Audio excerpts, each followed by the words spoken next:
You're listening to The Jeff Crilley Show on Talk Radio 1190. Welcome back to The Jeff Crilley Show. We're going to talk about money right now with David Sims. He's a certified financial planner. Welcome to The Jeff Crilley Show. Thanks for having me.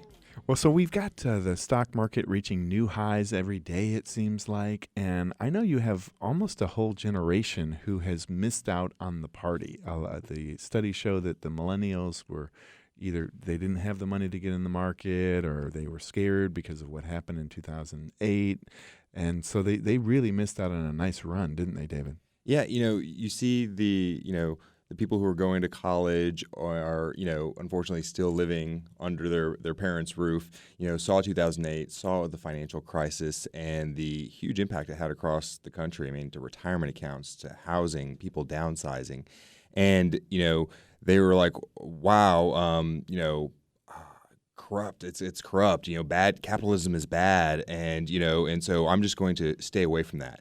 And you see, that's why you're seeing less entrepreneurs these days starting businesses because it's too much risk for them. And I want to go work at a strong company, and I'm just going to enjoy what I'm doing now, and not kind of think about the future. And unfortunately, they have missed the last 9 years, one of the longest bull runs that we've seen. Well, so I missed out throughout my 20s. I did not get into the market, and it wasn't until in my 30s that I started to get into the stock market. And, of course, I wrote some of those things down and made a lot of mistakes along the way. But I did learn the value of your money working for you. Explain that philosophy. I mean, if you even were putting away $20 a month as a 20-year-old, that actually adds up, doesn't it? Oh, absolutely. The time value of money and just giving your money time to do things is huge. It will even overcome mistakes that you make. Not worrying about what stock to pick or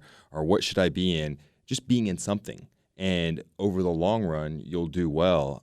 In fact, when I met my wife, she was like, finances, that's boring. You're boring. Accounting's boring. And I was like, well, I don't disagree. But as we were starting talking about it, money was a big stress. She was in her 20s. Wasn't saving, doing anything like that, and she saw all the stuff that I was doing, and she was like, how are you kind of disciplining yourself to be able to do that? Wouldn't you rather spend it now and have fun? And so whenever we'd go do stuff and she would say, hey, I want to buy a $100 pair of jeans. I was like, oh, wow, those cost $2,000. And she's like, what do you mean? They cost $100. I'm like, no, that's $2,000 less we'll have in retirement by buying those now. And so every time that we do stuff, I would start putting it in the future present value of what that means in retirement. I'm like, oh, that's one less trip to Europe when we retire. And she was like, oh, you're such a buzzkill. Though now what's funny is that she's probably the more conservative one in our household, and she was like, oh, we need to cut back here and save here, and so I may have created a monster. So have you always been this way? Were you good with numbers as a kid? I've always been good with math. That was something that I can't take credit for. But one of the things is that we didn't grow up in a wealthy family. I was the first person in my family to go to college. I was the second person in my family to graduate high school. And so growing up, and the one thing that my dad always was really important to him was making the next generation better. And he passed that down to me. I just want to make one generation better. And so we lived in a neighborhood he couldn't afford. We lived in an area that went to a great school, and where by far I was probably one of the poorest kids at a very rich high school.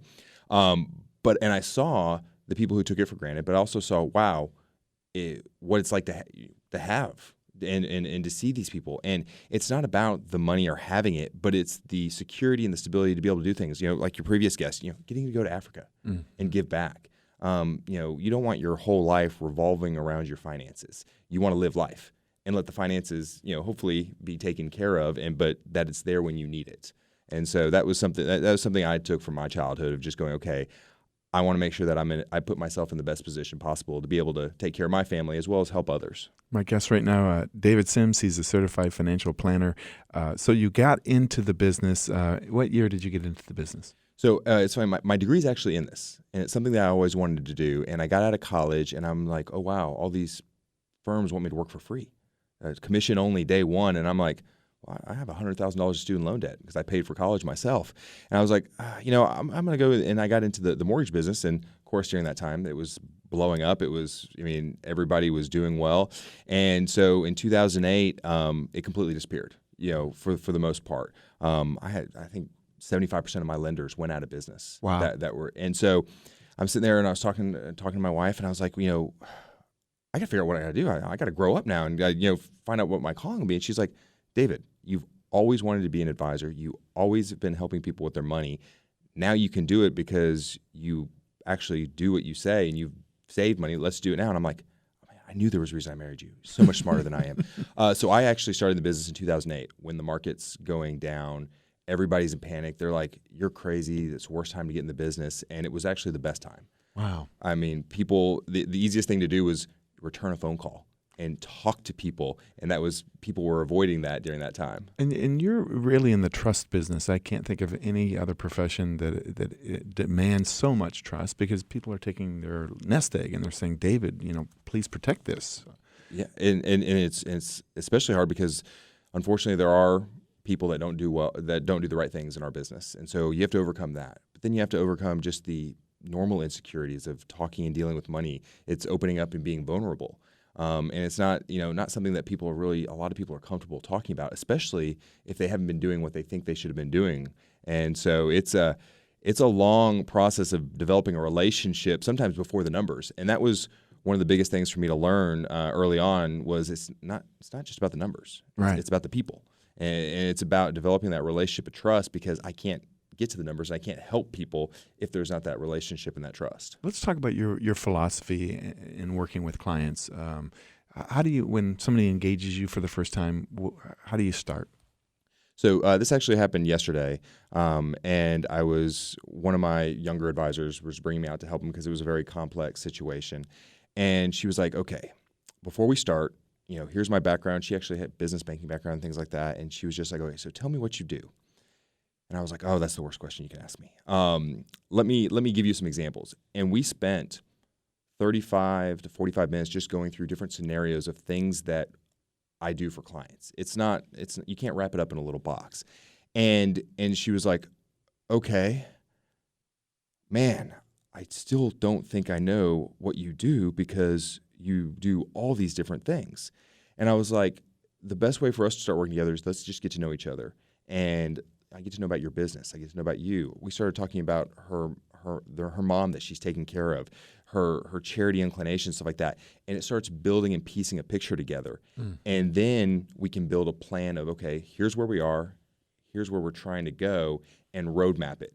And that was the light went off for her. She's like, okay, you're like a financial organizer. And I'm like, yeah, cool. that's actually a good term for it. And she was like, okay, because I have a stockbroker, I have a CPA, and none of them have been able to answer some of these questions that go across the board. And you were able to answer them in a couple minutes. That's what I need, and that's what I love doing. I think something that many people miscalculate is how powerful the emotional relationship with money is. People who came out of the Great Depression, they don't want to throw away a piece of string. They're going to save it in a ball in the garage. And then other people are like, easy come, easy go. So talk about the relationship with money and how different that is from person to person. Yeah, and that's actually a whole discipline that is called behavioral economics or behavioral finance. And unfortunately, your natural inclination, just from nature versus nurture to handle with money is the opposite of what you're actually supposed to do. The market's going down, everything's dropping. Run, panic, get out. And that's actually the time that you're supposed to be buying and getting in and getting excited. And that, going back to the first question about the millennials, that's kind of one of those things that I was telling people. And they're like, well, what if we have a downturn next year? What if we have another 2008? And I'm like, well, if you're in your 30s and 40s, you should be excited because you're getting to buy everything cheap and you get to ride it back up because it's going to go up and down. And that's one of those questions I get people asking me like, well, David, what's the market going to do? And then I'll decide what I'm going to do. And I'm like, well, first of all, it's going to go up or down. That's all I know. That is my Warren Buffett advice for the day. It's going to go up or it's going to go down. And I'm pretty certain about that. But okay, stop thinking about it as money. Thinking about it kind of like I was talking about. It's a living retirement like this. It's a being able to It's be able to sponsor a kid in Africa. It's able to, hey, I'd like to be able to get my kids into, maybe give it to kids into private school. Or, I want to start a business. Don't look at it as a dollar amount or, when you're looking online in the bank accounts, look at it as a goal. And then, then it'll help you, kind of emotionally attach it to something that's important to you. And then just, usually what I say is, work with a professional. They don't have to do it, but just to bounce ideas off of. I get clients all the time that just call me and say, hey, David, I know this is not really your area, but should I lease or should I buy a car? And I'm like, great, let's walk through that. How often do you get rid of car?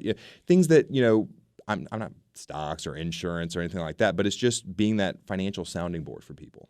Warren Buffett famously said, be fearful when others are greedy and greedy when others are fearful. We're in, I think, the 9th year of a bull market. Is this a time to be fearful or greedy?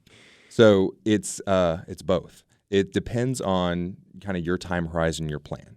So, if somebody's 35 and they have a plan, stick to your plan, because the plans I built have a downturn built into it. It's part of the plan. It's kind of weird to say, yes, I'm planning on the market going down and you doing what you're doing. If you're getting close to retirement and you're in that 5-year window, I think that people should be pulling off part of their money and being able to put it in things that are a little more guaranteed. As long as they've have that plan of like, okay, I have enough money for retirement. Now's not the time to be greedy and say, okay, well, if I can get another 10, 20%, I get to buy that second lake house in retirement. No, let's just make sure that you have the foundations taken care of. And I imagine you probably see people sometimes who come to you a little too late. Like they're coming to you and they want to retire in 3 years. Are you the one saying, well, you're probably not going to retire in 3 years? Those are some of the hard conversations you have to have. And, I always tell people before we start, I'm like, okay, what type of relationship do you want to have? Do you want me to tell you what you want to hear? Because I'm not that person. Or do you want me to tell you the truth? And sometimes they've come to me and the house is already burnt down and they're like, hey, I need you to put out the fire. And it's like, let's talk about rebuilding, because that ship sailed. But it is something of a, okay, do you need to work 5 years longer? Or, and I've had some where it's like, hey, if you try to retire now, you got about a 50% chance of success. Are you comfortable with a coin flip? No. Okay. Well, if you work 3 years longer, you'll have a 90% chance of success.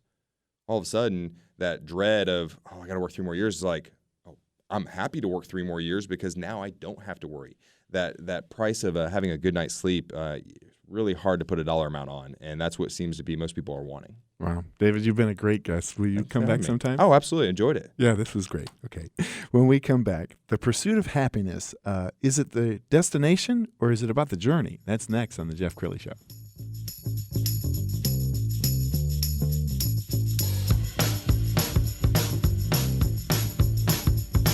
More of The Jeff Crilley Show coming up.